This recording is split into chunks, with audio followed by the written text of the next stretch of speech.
With this podcast, we're going to be going over the Civil War. Now, I had planned earlier a few days ago about a podcast on slavery, but I thought I'd kind of join up with this one because, yes, slavery has continued to this day with certain areas that Islamic Sunni radicals have taken over and taken slaves, and there are certain individual tribes that are still out there that do take slaves as well. That we can state about the idea of government slavery through Marxism, which is socialism, and communism. And we can make that discussion through all the way through basically times before man could even read and write, before they even had actual writing times, that they've actually had slaves, and all up between those points. But I felt that putting the point up into on the Civil War is a little bit more of an important point, because it kind of showcases kind of the one of the endpoints, and it shows kind of where it went a little bit sour, a little bit better, because as we'll see with Napolitano is going to explain that there was alternative options within the Civil War. It wasn't really about slavery. As you'll see, it was really more about keeping the nation whole, and that's one of the major points with it. But this is why I bring up slavery here, because initially with it, most people think it was just white people owning slaves. But the necessary point, this is in the Americas I'm talking about, but necessary point is they weren't the only slave owners. It was a lot of times free blacks were owning slaves as well, and this is a major point that needs to be understood. So when blacks are talking about, in this country and now, and talking about reparations, well, many black families were slave owners as well, so we can't make a clear distinction, because you could be giving reparations to slave owners, essentially. And there were also many white families that were non-landowners that essentially worked on plantations next to slaves, and this was another case. And essentially, when we view slaves, they were essentially viewed as property. So we need to assume with property rights that one's not going to essentially destroy their own property. They're more apt to essentially kill a day laborer for not producing their actual value for the day than they would an actual slave, and actually be more harshly toward that day laborer. And that's what would often happen, and that's why the fact is that's one of the topics that's never discussed, and that's a major topic that needs to be discussed, is these day laborers had much harsh treatment than these slaves, because the slaves were paid for property. These were they housed them, they fed them, they had to educate them, and they were essentially owned. That would be like setting fire to your couch because it was uncomfortable one day. That would be the epitome of insanity, and that didn't happen. That's what most of what people believe in slavery is a lot of what Hollywood drums up. And this is what ends up happening, is Hollywood dreams up these things for theatrics, and it's not really what happened. That's the whole point. And we see these things for theatrics and for different things, just like within history, with like the whippings on the thing. They would not whip these people constantly, even historically, out in the Middle East or in Europe, even in the case, because the fact is they could actually die because of even in punishments, because the fact is if they did so, they would actually cause a problem where if they died, then essentially it's the destruction of one's property. And no one's going to do that. Again, it's like setting fire to your own couch, or essentially blowing up your TV because you're frustrated. And no one is willing to do that. And that's where this discussion needs to go. Now, when we look at the point of the Civil War, slavery was already on decline anyway. But where the problems were coming is you still had the northern bankers. They were still bankrolling certain major people in the north, from the north to the south. And what was happening was the major issue was keeping the country together, and it was mainly about states' rights rather than slavery itself. So instead of the actual purchase of the slaves out of bondage, which the government could have done for far less than the actual cost of the actual war, it would have been a fraction of the cost. And this is what Napolitano will bring up in this. They actually go to war because they wanted to keep the country together. And that was the actual reason. Because if you look at slavery, slavery was a fraction of the cost. And it really wasn't about slavery. They could have actually bought these people out of bondage. And that's the whole point that needs to be brought up. And they could have bought these people out of bondage for a small fraction. And this could have been easily done. But what they did is, when they did this, it was an overshooting of states' rights, essentially a violation of the 9th and 10th Amendments. And what this did is essentially it violated those amendments, and it created this system to where you create this potential split, and those states wanted to secede from the Union, and Lincoln did not want that to happen under his watch. And that's why we see that's as an actual cause. Now, most of what we see in the history books is they try to change the cause to make presidents seem more noble than they actually are. And that's the whole point. Now, being that what it called these slaves were going north and willing to fight for these things, obviously they're going to be willing to fight for those points, for those sole reasons, but that's not the actual cause of the Civil War. Is really actually the split. And another point that gets brought up is that there was a new Union party that came up politically. This was another thing that gets brought up with it. There was no actual political party that came about. There was no Union and Confederacy political parties. It was always there was always two political parties: the Southern Democrats and the Northern Republicans. This was always what it was. There was nothing else. And I hate to tell people politically, but there was only two parties at this time. And these were the same parties that we see today. The Southern Democrats are the same Democrats you see today.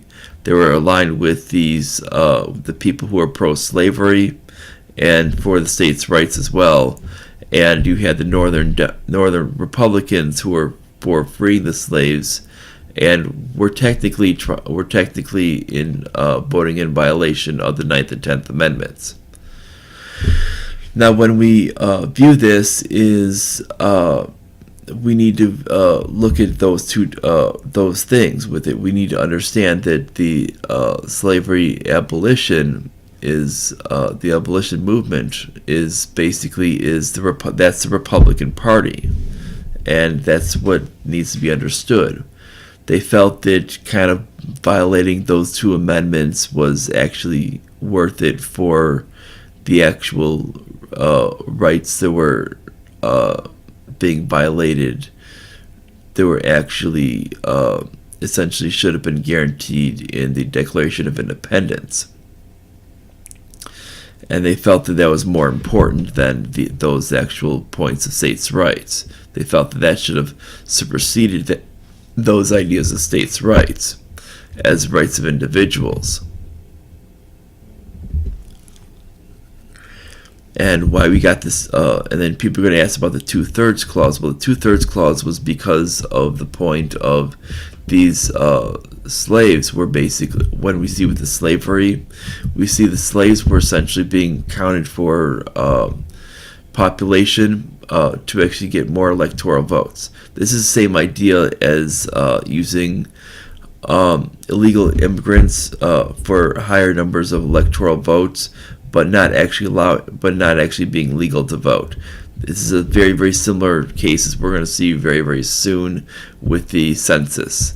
Why they don't want those numbers to be counted because of those situations, because they don't want them to be counted, because you're going to essentially get a disparity of who actually votes and who actually is eligible to vote and who actually is physically there in the state. And there's a difference between, it doesn't matter if you want to call them a foreign national or undocumented alien, undocumented resident, whatever you want to call them, illegal alien. It does not, or what it calls, or an actual legal resident that's not eligible to vote, such as someone on a green card. But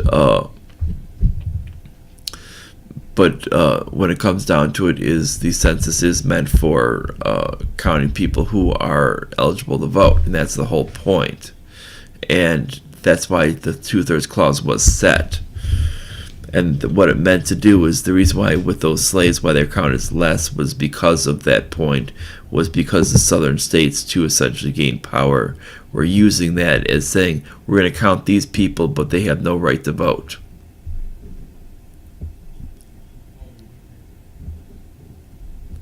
Now we're going to look at his points right here in the video right now.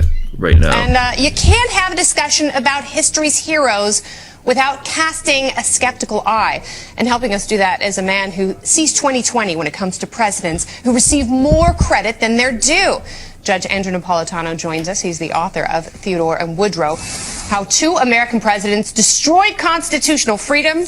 I have it right here on the desk. Look at that, the hard copy. Beautiful. Very kind. Thank you, Kennedy. All right, well, welcome back, Judge. Pleasure to be here. So I want to talk about Theodore and Woodrow, but first I think because we're on the precipice of President's Day, right, we need to talk about the man who inspires so much fawning, Abraham Lincoln. He's the guy who freed the slaves.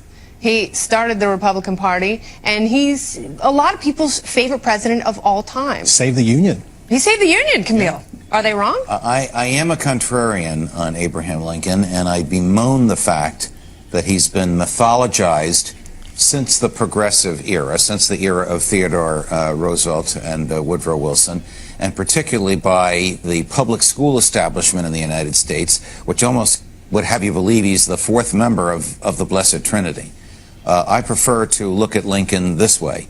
At the time that he was the President of the United States, slavery was dying a natural death all over the Western world. It had just been expired by legislation in England. It has just died a natural death, that is, it was no longer economically feasible in Puerto Rico and Brazil, and the southern plantation owners were on the cusp of it dying here. Instead of allowing it to die, or helping it to die, or even purchasing the slaves and then freeing them, which would have cost a lot less money than the Civil War cost, Lincoln set about on the most murderous war in American history, in which over 750,000 soldiers and civilians, all Americans, died. Now, that's more people killed as a result of American military action in one war than in all wars combined. That, of course, spawned Jim Crow. That, of course, spawned the Ku Klux Klan. That, of course, spawned the need for a Martin Luther King, which was a good end result from this. But the so-called freedom that Lincoln thought he was bringing wouldn't come about for another 125 years because of its birth in violence, rather than in its birth in government violence, rather than its birth in the natural progress of human freedom. Okay, but why start a war that's expensive in blood and money? Why does that go to Lincoln's benefit to engage in the Civil War at all? Well, a philosopher that the three of us agree on agree with many times, named Randolph Bourne, coined a great phrase called "war is the health of the state," and it is. And even civil wars, when they are fought, causes people to rally around the government that governs the area that they're in. So when Abraham Lincoln fought the Civil War, he was able to enact an unconstitutional income tax, which people paid, which was eventually declared unconstitutional by the Supreme Court. Of course, the money wasn't returned.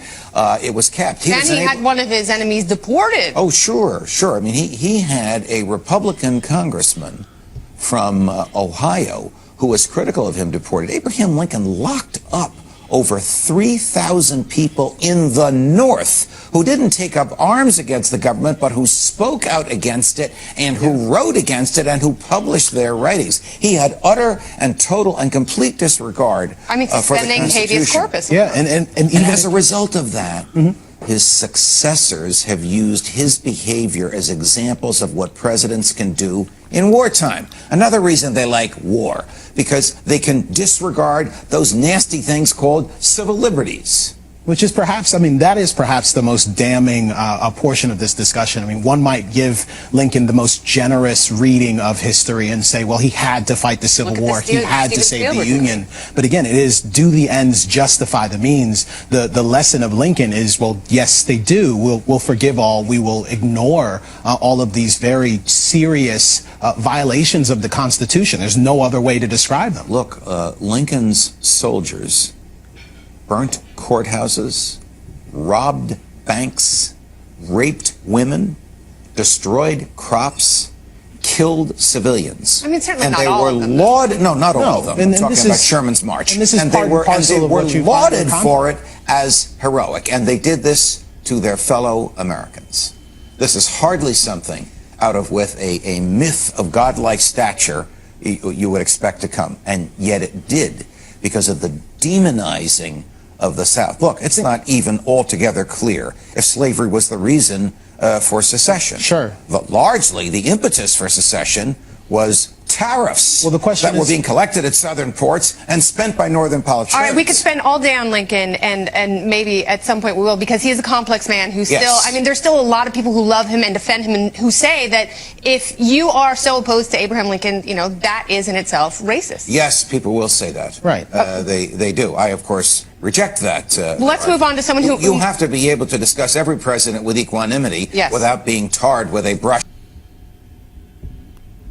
Yeah, that's one of the things he actually states at the end, which is very, very important, is that you need to be able to discuss every single president without basically being tarred and feathered, essentially, because there is no essentially leader that should be able to be discussed without that point. And that's the whole point of it, is that we look at Lincoln with it is, as he stated, that slavery had already been basically abolished in several other countries. It had been pretty much dying out, and he could have, as I made mention before, the most extreme thing he could have done was basically ordered finances. He could order the Congress to pay for finances to buy out these slaves. They'd have actually paid for them out, and I think the southern states would have been just fine with the money being appropriated from these plantations. It would allow them to basically not secede, because these farmers would have gotten essentially fair compensation for essentially what they viewed as property, and then these men and women would have been declared free. And it's not that they would have called these the only people who were actually concerned with these slaves becoming free were just the bankers, and the bankers were really from the North, and frankly they weren't really at this point really involved in the political discussion at this point, because if they would have gotten into that, they would have essentially tried to block any such bills from their points, and that would have actually been disastrous from their end financially, because it would have cost essentially where they would have been viewed essentially negative from the state, and a lot of people would have probably pulled their money and looked at other banking establishments for their money, and that would have essentially caused some of these bankers to lose their establishments because of the impact of what they would have felt. And it would have the actual markets would have essentially worked, and these people would have been freed, and it would have been just a natural progression, because no one, but because of the government force, we see that essentially it kind of kicked the U.S. back a lot further, because race relations were actually hurt. Whenever you see the government use force and the government use propaganda, any type of natural development that the state needs to be developed, it's going to be hurt. Anytime force is used, the actual opposite ends up occurring, and this is just a natural instance what we see. And this is just what needs to be understood: is force is not a positive thing for good. Force always results in people going the opposite direction, because people tend to question, why are you trying to force me in such a direction? It doesn't matter if you're trying to do something in the minds of being good. Even in the idea of, let's say in the case of slavery, trying to abolish slavery, you create a very, very bloody war. Out of it comes the KKK. The Southern Democrats create the KKK. They create the Jim Crow laws. You have the assassination of Lincoln. You have all of these things that come out of it, and that's because of Lincoln using government force. If you would have never used government force, this would never have happened. If you would have bought the slaves out naturally, none of these things would have happened, and that's the whole point that needs to be made. And that's where we sit at. That's why there's a big difference between using government force and using such things as a voluntary system. Voluntary systems, you see, they progress a lot more smoothly, because you're not forcing people to do things. And people just naturally be very, very open on accepting people on that lines. If you try to beat people over the head, you're gonna realize that they're gonna be very, very reluctant to accept things, and that's just naturally to the way people react to force. Voluntary exchange is the only way to go if you want to actually progress as a nation. Force always results in people being very, very mistrusting of the actual person forcing you. It doesn't matter if they have good intentions. Good intentions are never going to result in the actual voluntary type of persuasion that needs to occur. They need to state, okay, we don't believe in that slavery is right for these people, but because you believe that they are your property, we're going to offer you compensation for those slaves. And if you do that, what they would have done, that would allow them to be free. We'll free them. Now, they don't really care after they get their compensation. They could care less about those people, because they're gone. The people have their money for the compensation, and the slaves are gone. They're free. They really don't care. That's not their concern anymore. The voluntary system is already gone. They've already been compensated. But if you go to war over, if you basically say if you basically force things, you're saying these people have to be freed. Well, they've already paid money for these slaves, and that's their property. Basically, the same thing as saying you have to hand over your car to the government. Well, why? I paid for this car.